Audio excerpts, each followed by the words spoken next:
Good afternoon, and thank you for joining us on the program Healthy Living. I am Adesuwa Osawagye. I'm being joined today by Dr. Tonika Cleopatra Oluyori. She's a consultant embryologist and the CMD of Tunicleo Medical Center, Abuja, Asokoro, Benin, Asaba. So she's everywhere. And we're going to be looking at fertility and boosting your sperm, boosting of sperm and fertility in men. That is what we're going to be looking at today. So, Doctor, a pleasure to have you join us today. Happy to see you all. Thank you. All right. So, Doctor, when we talk about infertility in men, what are we talking about, and what can we do to boost fertility in men? All right, male infertility. It's a factor like when a man's sperm count is low, the morphology is bad, and then you hear patient talking about the mortality of the husband, oligospermia, which is counting, spermia, which is sperm cells not present in the seminal fluid. So rightly spoken, male infertility comprises of 40% of in marriage. And then in women, it's also 40% cause, when we are doing investigations. By the time a man comes in and tells you, okay, you want to do investigation, and you see that the concentration of a man is low, the count is low, concentration is low, the motility is low, and then the morphology that actually makes up the sperm also has some defects. This can lead to infertility in men. Okay, so how do we boost sperm count in men? Yes. Because sometimes you say infertility is as a result of low sperm count. If that infertility is as a result of low sperm count, how do we boost sperm count in men? Good. When a man visits a lab or a clinic, fertility clinic, and he goes for investigations, he takes, there's a process anyway, like 2 to 3 days abstinence from sex, so that you have a right count and a right result.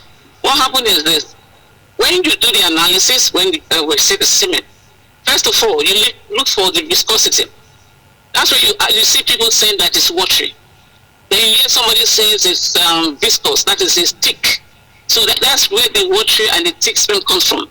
When we see such sperm cells, we actually like, okay, we can still check if there are sperm cells inside the seminal fluid. When we do that, you will see that in a feed that is supposed to be like thousands, you are seeing like one feed, you have like 2 or 3. That results to like oligospermia, that is scanty. Okay? On the other hand, you have a normal sperm count, that is, the concentration is okay.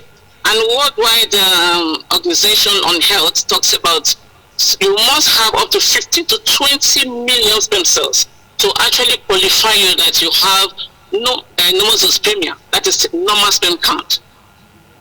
You understand? Then you also have, even when a man brings a semen, you think, oh, there's something in the seminal fluid. By the time we do analysis, there are no sperm cells inside. That is called azoospermia. That is zero. That is zero. And then there's something we also call asthenospermia. Asthenospermia means the motility of the sperm cells. They are not moving. You understand me? Sure. They are not moving. Sure. These are the different types. Yes? Okay, when after all of this, and the man is still having problems, what is the man supposed to do? Are there some kind of food? Is it drug that will boost the sperm count in the man? That's why I'm trying to analyze the different types, okay? Sure. So we end with asthenospermia, which is about motility. Once we see this, we will boost the sperm cells, okay? Or let me talk about the causes. Okay. Good. You see people working with laptop on their laps, driving like 12, 15 hours in a day. You also bathe with very hot water. You are boiling the testicles. You see people with living in toxic environments, like all those people working offshores. Okay. Toxic environment, yes. You also have hormonal imbalance. Then on distended testicles, you have one scrotum that is bigger than one. One is large, one is low. Then there are also some people, they have retrograde ejaculation. They don't bring out semen when it is necessary. That is, it turns back into their urine. So when a man and a woman, they meet, they copulate, the man has to run out to quickly go and, as if he's going to ejaculate, whereas it's urine. And that urine contains sperm cells, which is retrograde ejaculation. Okay? So when the man has to do this hormonal imbalance test, we have the testosterone, you can do FSH. These, once they are low, then we think of what we do, especially on low sperm count. Okay. And for those for motility, we have medications that you can take like for a month, 2 or 3, depending on even the various kind of low fertility count. Okay? I think that's for that. Okay, now you talked about something. You said when the ejaculation is retrograde, what could be the cause of that? Instead of coming out, going back, and what can that cause in the life of a man?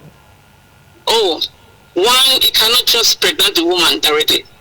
Even if the woman is so fertile at a very peak, but no sperm cells goes into the lady. He cannot ejaculate. There's no seminal fluid coming out from the seminal vesicles. Okay.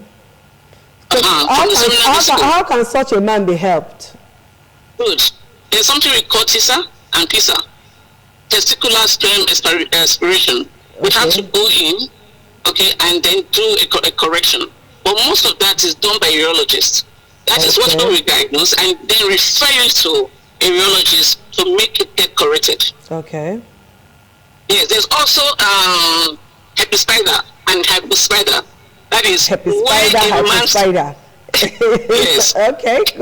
Where a man, not naturally you have a baby, a male child, you do circumcision, you have where the opening is, and then you know where you discharge sperm. This hypospider, they come at the back and by the side of the sperm cell. You can see, of the man's organ. Okay. It's very difficult for them to pregnant a woman. Some people were born like that genetically. Okay. Hypospider and hypospider. Can it be corrected medically? Of course, yes. Just the same way we are trying to correct the man with a retrograde ejaculation, he can do that. But then you have to meet a very best urologist, which we can help when it comes to that, but not necessarily under our feet, but it can be corrected. Okay. Oh, now let's look at sperm. We talked about thick sperm. We talked about light sperm. What is really the problem? Why do some men suffer from very light sperm and others very thick sperm, and yet they cannot make babies with this kind of sperm? Why? Excuse me. All right. We talk about environmental factors. You talk about smoking, alcoholism. A man will tell you, the sperm count is low. No, it's not possible. Like over 10 years, I've had a child. And, I've been pregnant people, a lot of them have gone to do abortion. Or you are smoking and your age, And I want the public to know that men also are clicking, that biological clicking to andropause. Just the way we say menopause in women. Andropause is also right now with men, yes. We've seen people 35, 40, 45, 50. In fact, they've stopped producing semen. So this is part of that retrograde. Some of them is just zero, even if it's even correct. What happens is that there is a problem. There's something we call obstructive and it's a spermic, non-obstructive and obstructive. Okay. And I will still say it has to go back again to the urologist. Now, we're talking about, you're talking about thick sperm and then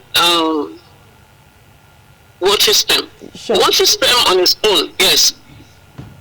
When a man ejaculates, normally you're supposed to see that it's viscous. That's why you hear women, they slept with their husband before they know everything is rushing out. there are some tests he needs to do on that. Okay? Even if he has to do, even if he has to do it, we have to make sure that the stem cells under our feed of investigations is at least has a count of like maybe 5 million. Under this, they can't even do conventional IVF. They go for the higher form of IVF, which we call ICSI, yes, where we take one single sperm, one single egg, and then we inseminate. For those with very thick, that is, we call it viscous, it takes you hours, and then it allows sperm cells to agglutinate to each other. When such man, he has a good count, I need to know, most of them, they will have a good count.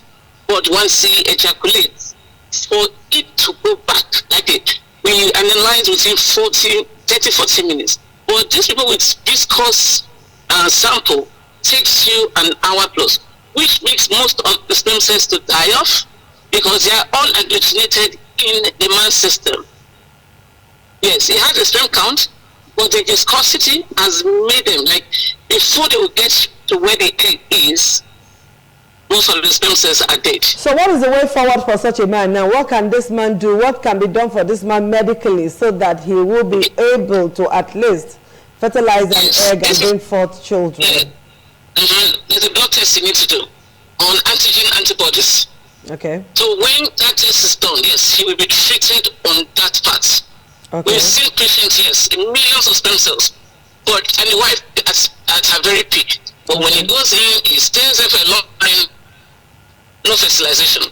But when it comes to IVF, we're able to dilute it. Okay. That is for us. We dilute it if you want to just to, want to get pregnant for just that reason.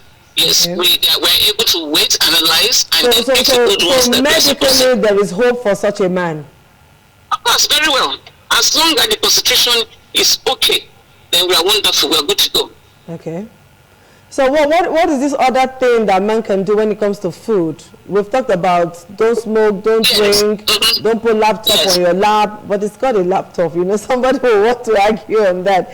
But moving ahead, they say, okay, don't put your laptop on your lap, don't do this, don't do that. What are the things a man should do to boost sperm count and help himself? Yes, healthy living. You see, a man, okay, in Africa, especially us here, if you have not eaten eba, you have not eaten this, you will think that you are not a superman. Okay. What is good for A and B and C is quite different. When you're undergoing this kind of tension, you're already married, and you feel so bad. Like, oh, what exactly is my problem? Now, you eat eba. There are no vitamins in your system. Okay. Then you take alcohol like nonsense. So what kind of food do you recommend for such a person? Now, what kind of food, and They will benefit from vegetables. Okay, vegetables. All type of green food, yes, ma'am. Okay. Yes, all type of green food. Okay. They will actually benefit because I've seen it. Okay. And then you still have to wait because there are some kind of plants we have. Yes, I can tell you, of course, I believe in herbs. Yes, and I've seen people, really improve on it. Because not everyone can afford doing an IVF or go to a urologist, to correct one or two things. But the one we know we can do, we will give. So there are medications for it. I need you to know that. And then they should go on green food. Reduce alcoholism, reduce your smoking. Okay. Then reduce that hot baths, I want to jacuzzi my life and all, or you have a baby, if they have, you have a male child, your mom, grandmom, oh, this is how a man can be strong. They will carry this very hot handkerchief and put it on the scrotum. They don't know that they are causing defects in that child. All right, Dr. Tonika Cleopatra Oluyori, this is where I'm going to say thank you so much for being part of the show today. We're pressed for time, and hopefully we're going to do this again very soon. Thank you so much. I know you are in transit, but we just have to do this. Thank you for finding time to be with us today on the program. All right, people, the program is Healthy Living, and you've heard it all, what to do and what not to do as a man, so that you can boost your fertility and all of that. Let's continue with this conversation by calling 090-9690-25 2513. 09096902513. We'll do this again next Monday. Thank you for finding time to be with us on the program Healthy Living. Bye-bye.